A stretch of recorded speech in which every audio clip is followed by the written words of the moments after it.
ऐसा है कि ये स्टंटबाजी हो रही है, हमले नहीं हो रहे। पिछली बार भी जब इलेक्शन आते हैं तो ऐसे स्टंट खेले जाते हैं और बीजेपी को जिताने का संविधान तैयार किया जाता है। ये तैयार किए हुए सारे पहले से तैयार करके हमले करवाए जाते हैं। ये बीजेपी को जिताने का एक स्टंट होता है। इसमें सच्चाई नहीं होती। लोग मरवाने और लोगों के लाशों पे खेलना ये बीजेपी को आता है। अगर बात की जाए तो लगातार बीजेपी का उम्मीदवारों का विरोध हो रहा है पंजाब में। कल भी विरोध हुआ था। इस दौरान पुलिस के साथ धक्का मुक्की में एक किसान जो 60 वर्षीय था उसकी मृत्यु हो गई। तो उसको लेके कैसे देखते ऐसा है कि बीजेपी किसानों को दबाकर किसानी खत्म करके सूबे की और देश की पंजाब को दबाना चाहती है और पंजाब को की अर्थव्यवस्था को तहस नहस करना चाहती है। उनको पता है कि अगर हम किसान को खत्म कर देंगे, किसानी को खत्म करेंगे तो पंजाब डूब जाएगा। वो एक्चुअली पंजाब को डुबाना चाहते हैं, इसलिए उनका विरोध हो रहा है। आज अनुराग ठाकुर आ रहे हैं और सैकड़ों परिवार जो भाजपा में शामिल हो रहे हैं वो भी जो हिमाचल से आए हुए हैं, तो आज उन्हें बीजेपी में शामिल करवाया जा रहा है। ऐसा है कि ये स्टंटबाजी है। अनुराग ठाकुर जी आकर कुछ बंदे खड़े कर कर सरोपे डाल देंगे, बीजेपी का सरोपा डाल देंगे, वोट उनको कोई नहीं देता।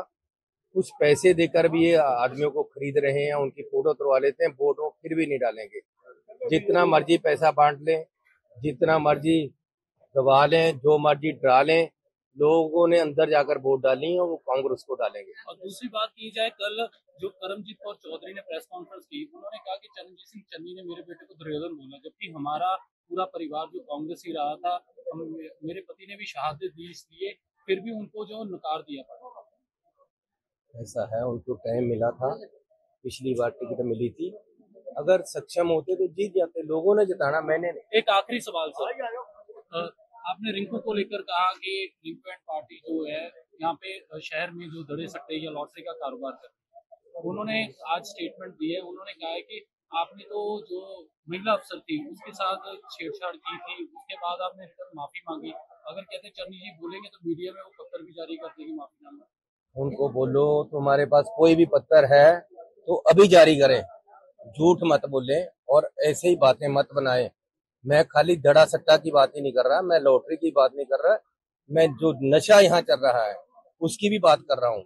मैं जो रेडियो वाले से पैसे लिए जाते हैं, फड़ी वालों से पैसे लिए जाते हैं, उसकी भी बात कर रहा हूँ। जो स्नैचिंग हो रही है उसकी भी बात कर रहा हूँ। इसके पीछे हमारे यही लीडर रिंकू हो, बरार हो, इन्होंने यहाँ जलंधर में माहौल खराब कर रखा है। उस माहौल को हमने ठीक करना है। धन्यवाद। पिछले शनिवार जो बीता शनिवार है उस दौरान एक बार फिर से पुंछ में जो आतंकियों ने हमला किया, जिसमें एक जवान शहीद हो गया, 4 घायल हो गए। पुंछ में, जम्मू कश्मीर। ऐसा है कि ये स्टंटबाजी हो रही है, हमले नहीं हो रहे। पिछली बार भी जब इलेक्शन आते हैं तो ऐसे स्टंट खेले जाते हैं और बीजेपी को जिताने का संविधान तैयार किया जाता है।